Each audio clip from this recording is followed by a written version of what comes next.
Okay, I just finished reading City of Dark Magic this weekend. I read it in one day, and I also went Christmas shopping. Um, but I read it for like 4 hours at a time and then came back and read some more. It's 445 pages long. It's a very long book. And I'm not even quite sure what to call it. It's such a mashup of genres. It's a thriller and a suspense and a mystery and a bit of a romance of a sort, and paranormal and magical and historical and comedy and farce and yeah, it's a magical mashup. So the heroine's name is Sarah, and Sarah is a music scholar specializing in Beethoven, and she has extreme sensory capabilities. She follows her nose. She's also very open to her sexuality. She's one of those girlfriends who you would make sure they have a condom. So, because there's a scene, her very first day on her new job, I would have been saying, girl, are you crazy? Yeah. but, but I liked Sarah. And she's not ashamed of who she is. She embraces it. She's very smart. She loves what she does. And she loves music, and she's passionate about Beethoven. So when she gets an invitation to go to Prague to finish cataloging a private collection of some Beethoven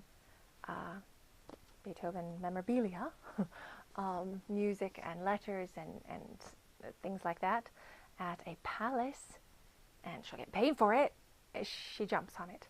And she finds out that her former professor, who was going to help her finish her PhD, but he wasn't back until after, he was going to be back after the summer.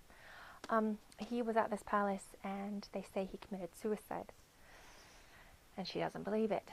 And so she starts investigating the mystery of that. And there's all these different characters in this palace, and there's a prince. His name is Max.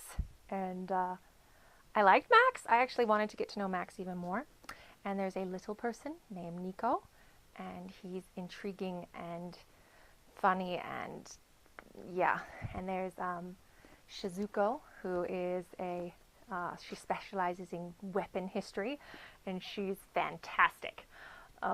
She's a Texan who loves guns. And I was sucked into this book. It's at times very clever, very witty, very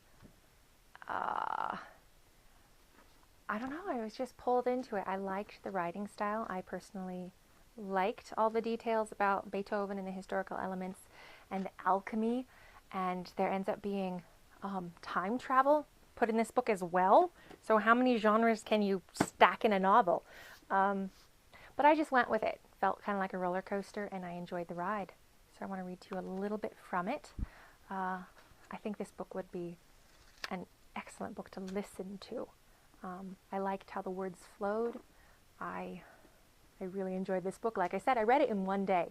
So only put it down because I had to go Christmas shopping. But all right, so this is from chapter 8. It's page 55. Sarah had to hand it to the anonymous architect of the spired city. The place had a vibe. The vibe central was the Prague Castle complex, which would be her home for the summer. Even the espresso wasn't totally keeping her brain activity centered on the logical left side. That old loony right side kept saying for 1,000 years people have lived and died on this very spot. But then she imagined that the right side of her brain was speaking in a pirate accent. On this very spot. Arg. And she felt normal again. This place was just a pile of old stone. Pretty stones, arranged in intriguing ways. But just old stone. And outdated wiring, her father would have said. Eleanor fluttered her way past the entrance to St. George and Golden Lane. You can see those later, she said. You must be dying for a shower. Sarah was desperate to brush her teeth and to massage her aching calf muscles, which made her feel even more like a pirate as she dragged it along like a wooden leg. At last, the cobbles began to descend toward the gate at the narrow end of the wedge-shaped castle complex, and they came to Lebowski's palace. The palace. So, City of Dark Magic. It's witty, weird, magical, clever, educational, interesting, funny, oddly mesmerizing, and it has Beethoven. So I enjoyed this one. Thanks from the Book Tart.